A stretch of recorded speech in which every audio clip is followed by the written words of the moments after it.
ಬೆಂಗಳೂರಿನಲ್ಲಿ dengue chicken ಗುನ್ಯಾ ಪ್ರಕರಣಗಳ ಸಂಖ್ಯೆ ಹೆಚ್ಚಾಗ್ತಿದೆ.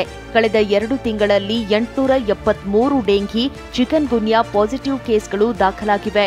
ಬೆಂಗಳೂರು ಸೇರಿದಂತೆ ರಾಜ್ಯದಲ್ಲಿ ಒಂದೇ ವಾರದಲ್ಲಿ 65 ಪಾಸಿಟಿವ್ ಕೇಸ್ಗಳು ಬಂದಿವೆ.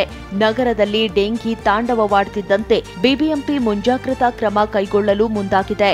ವಾಟರ್ ಟ್ಯಾಂಕರ್ಗಳ ಸ್ವಚ್ಛತೆ, ನೀರು ನಿಲ್ಲದಂತೆ ಕ್ರಮ ಕೈಗೊಳ್ಳಿ, ಮಲಗುವಾಗ ಸೊಳ್ಳೆ ಪರದೆಗಳನ್ನು ಬಳಸಿ ಅಂತ ಸೂಚನೆ ನೀಡಿದೆ. ಬೆಂಗಳೂರು ವಿವಿ ಆವರಣದಲ್ಲಿ ಸ್ಕೈಡೆಕ್ ನಿರ್ಮಾಣಕ್ಕೆ ಜಾಗ ಹುಡುಕಲು ಪಾಲಿಕೆ ಮುಂದಾಗಿದೆ. ಜ್ಞಾನಭಾರತಿ ಆವರಣದಲ್ಲಿ 25 ಎಕರೆ ಜಾಗ ನೀಡುವಂತೆ ಪಾಲಿಕೆ ಮನವಿ ಮಾಡಿದೆ. ಈ ಮೂಲಕ ಕೆಂಗೇರಿ ರೈಲ್ವೆ ನಿಲ್ದಾಣ, ಮೆಟ್ರೋ ನಿಲ್ದಾಣ ಹಾಗೂ ಮೈಸೂರು ರಸ್ತೆ ಸಂಪರ್ಕ ಮಾಡಲು ಚಿಂತಿಸಿದೆ. ಆದರೆ ವಿವಿ ಪರಿಸರ ಹಾಳಾಗುತ್ತೆ ಅಂತ ವಿದ್ಯಾರ್ಥಿಗಳು ಅಸಮಾಧಾನ ವ್ಯಕ್ತಪಡಿಸಿದ್ದಾರೆ. ಬಿಬಿಎಂಪಿ ಬಜೆಟ್ ಮಂಡನೆ ಮತ್ತೆ ಮುಂದೂಡಿಕೆಯಾಗಿದೆ.